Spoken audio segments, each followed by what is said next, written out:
Bismillahirrahmanirrahim. Assalamualaikum warahmatullahi wabarakatuh.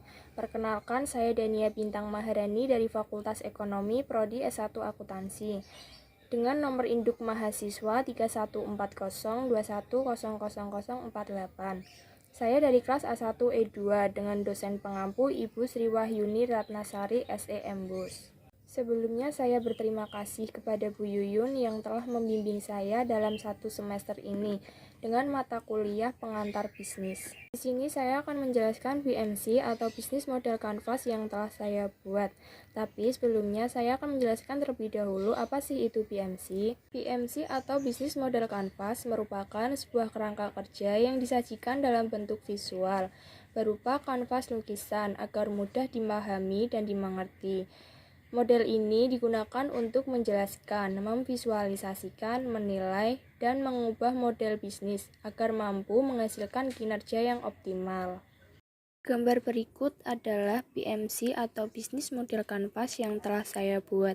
Di sini saya memilih menjalankan ide bisnis usaha kuliner dalam bidang makanan yang saya beri nama Pancurry atau Pancake Bakery. Seperti apa sih Pancurry itu? Pancurry merupakan salah satu menu sarapan Amerika yang disajikan dengan buah segar, madu, selai kacang, atau sirup maple.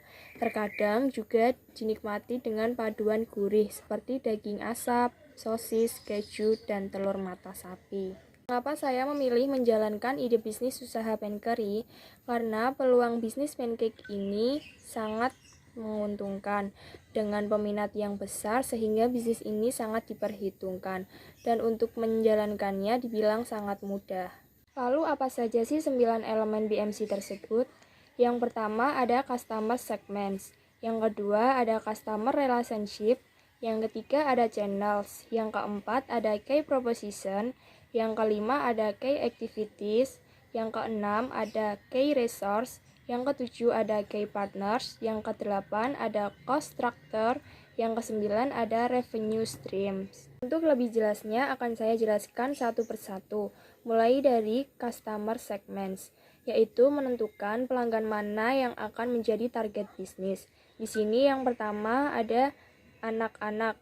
Dengan bentuk pancake yang lucu dan rasa pancake yang manis pasti banyak disukai oleh anak-anak. Selanjutnya ada kalangan remaja, yang biasanya kalangan remaja tersebut mengikuti tren dan dengan adanya paduan rasa pancake yang bervariasi seperti daging asap, keju, telur mata sapi banyak disukai di kalangan remaja. Yang ketiga ada pecinta pancake, tentunya orang-orang yang sangat menyukai pancake karena bentuk yang unik dan adanya berbagai macam rasa. Yang keempat ada pegawai kantoran. Bisa nih, pancake tersebut dijadikan konsumsi pada saat pagi hari. Selanjutnya ada customer relationship. Elemen ini merupakan di mana perusahaan menjalin ikatan dengan pelanggan. Di sini yang pertama ada memberikan pemberitahuan jika ada diskon. Maksudnya, jika ada pelanggan yang membeli pancake dalam jumlah besar, kita akan memberikan diskon. Kedua ada jasa pesan antar.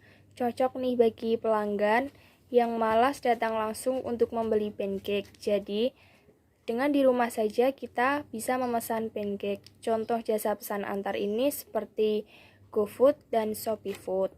Yang ketiga ada menerima kritik dan saran. Dengan ini kita bisa mengetahui apa sih kekurangan produk yang kita buat dan dengan ini kita bisa memperbaikinya. Yang keempat ada giveaway dengan syarat yang ditentukan. Lalu yang kelima ada memesan melalui media sosial. Contohnya memesan melalui IG dan Facebook. Dan yang terakhir ada memberi souvenir sebagai cindera mata. Selanjutnya ada channels, yaitu bagaimana cara menyampaikan produk saya sampai ke tangan konsumen. Yang pertama ada festival kuliner, yaitu mempromosikan atau melakukan bazar. Yang kedua ada pemasaran online dengan cara mempromosikan produk melalui media sosial, contohnya seperti WhatsApp, Instagram, TikTok, dan lain-lain. Yang selanjutnya ada key proposition, yaitu merupakan nilai jual produk yang membuat konsumen lebih memilih bisnis saya daripada bisnis yang lain. Di sini yang pertama ada memberikan rasa kepuasan bagi pelanggan yang ingin membeli Pancurry. Contohnya seperti kita melayani pelanggan tersebut dengan baik. Terus yang kedua ada melayani pembeli melalui media sosial dan store. Yang ketiga ada mengadakan promo menarik untuk maksimal pembelian. 4. Ada menggunakan bahan baku yang halal, tentunya sesuai dengan syariat Islam.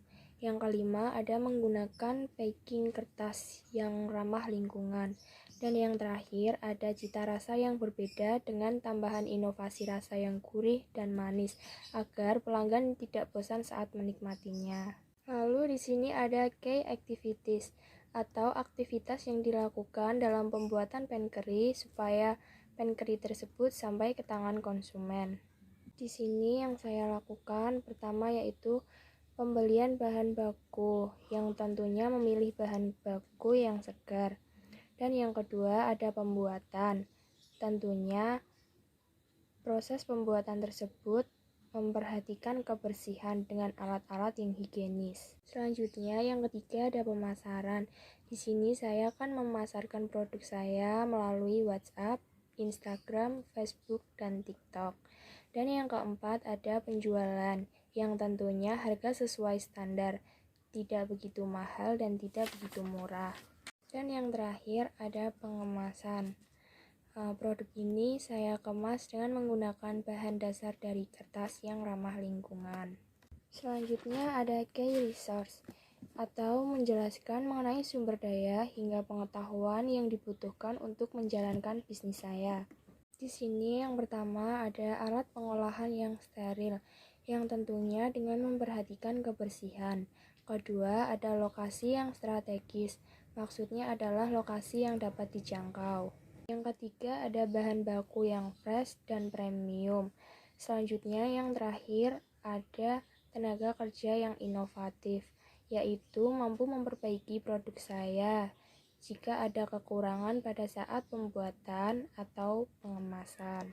Kemudian di sini ada key partners, yang merupakan elemen terpenting atau di mana kita melakukan kerjasama kepada berbagai pihak. Di sini saya melakukan kerjasama kepada GoFood dan GrabFood. Dan yang kedua kepada toko kue. Jadi pancake ini nanti dititipkan kepada toko-toko kue atau kita bisa membuka toko kue sendiri. Dan yang ketiga ada supplier bahan baku. Yang terakhir ada supplier packing.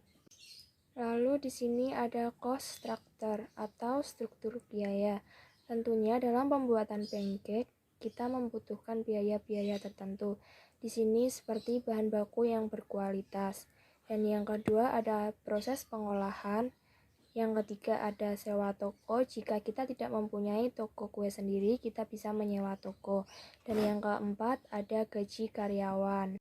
Elemen yang terakhir di sini ada revenue streams, yaitu merupakan pendapatan yang saya terima dari penjualan. Di sini yang pertama ada pendapatan yang saya terima dari penjualan produk, dan yang kedua ada pembayaran yang dilakukan secara tunai jika ada pelanggan yang membeli pancake langsung ke store. Yang ketiga ada pendapatan yang cukup karena modal yang sedikit, dan yang terakhir ada membuka cabang. Tentunya pendapatan kita jadi bertambah karena mempunyai cabang pancake. Sekian penjelasan bisnis model kanvas yang telah saya buat. Kurang lebihnya saya mohon maaf. Terima kasih. Assalamualaikum warahmatullahi wabarakatuh.